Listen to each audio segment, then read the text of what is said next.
Hello friends, in this act we are going to study the start of Crown rule. It means end of the rule of East India Company and taking over of the British possession and territories of British possession in the hands by British Crown and how it started. We are going to study all these things.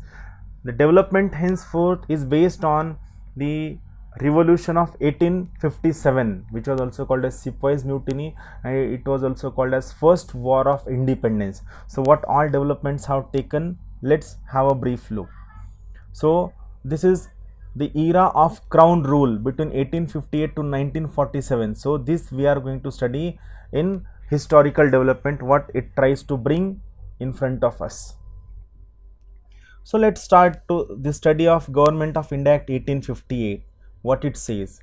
One of the very important act which was made by British Parliament after the revolt of 1857. First, this act was brought by British Parliament after the revolt of 1857. This revolt of 1857 has been named by many historians in different names.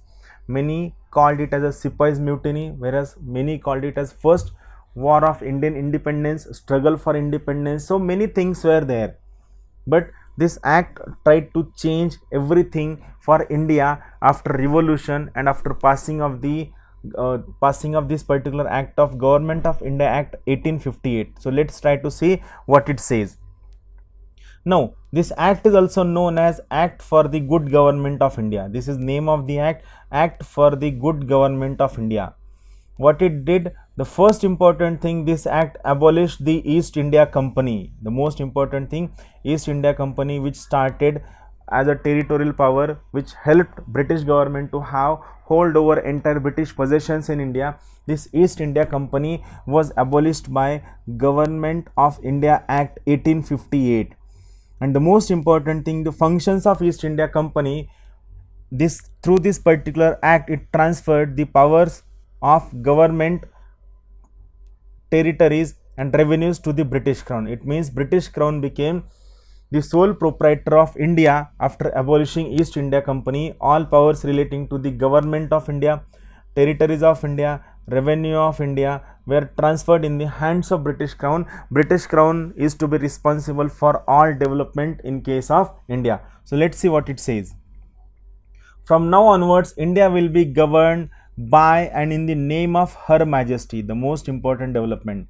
From now onwards, India will be governed by and in the name of Her Majesty. Her Majesty means Queen of England, who shall be the constitutional head of British Parliament, which has monarchical democracy. So from now onwards, India will be governed by in the name of Her Majesty. The most important thing, the designation of Governor General of India, it changed to that of Viceroy of India, which started from now onwards. The designation of Governor General of India, it changed to the Viceroy of India. Viceroy of India will be the direct representative of the British Crown. One of the most important development. Viceroy of India will be the direct representative of British Crown. And the most important thing, Lord Canning was the first Viceroy of India. UPSC asked on this point many times. Remember this thing, Viceroy of India will be direct representative of British Crown, and Lord Canning was the first Viceroy of India. One of the most important personality who shaped the development of Indian administration in a profound way was Lord Canning. He was first Viceroy of India. The most important thing, the system of double government was abolished through the Act of 1858. Double government had Court of Director and Board of Control. So this system was abolished through this Act of 1858. And simultaneously, this Act of Government of India Act of 1858, it created a new office which was called as Secretary of State for India. It means after the Act of 1858, two most important offices were Viceroy of India and second was Secretary of State for India. I repeat once again, after the Act of 1858, two most important offices were, one, it was Viceroy of India, second, it was Secretary of State for India. Now the Secretary of State for India had complete authority and control over the Indian administration, and to have this authority and control over Indian administration, Secretary of State was assisted by his council. We will see its composition later on. Before that, Secretary of State was a member of British cabinet and he was responsible to British Parliament only. These 3 points are very, very important. First thing, Secretary of State had full control over Indian administration. He was member of British cabinet and he was responsible to British Parliament only. Secretary of State, member of British cabinet, he was responsible to British Parliament only. Now, the Secretary of State had a council, advisory council. This advisory council was a 15-member body. It was completely an advisory body and Secretary of State was the chairman of this particular advisory body, and the Secretary of State in Council was a corporate body. It can sue, that is it can ask anyone in legal court, as well as it can be sued in India as well as England. Here these two words are important.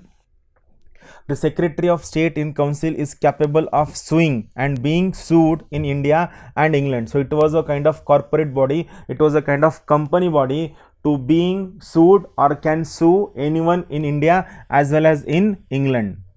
And last two important points were, this act was largely confined to improvement of the administrative machinery. It did not brought any substantial changes in the fundamentals of the government of India. Keep it in mind, the Act of Government of India Act of 1858 was largely confined to the improvement of administrative machinery in India. It did not made any substantial changes into the functioning or the substance or the fundamentals of Government of India. So this was Government of India Act of 1858. Keep watching, keep sharing the videos, and all your suggestions are very, very welcome. Thank you very much. Have a good day.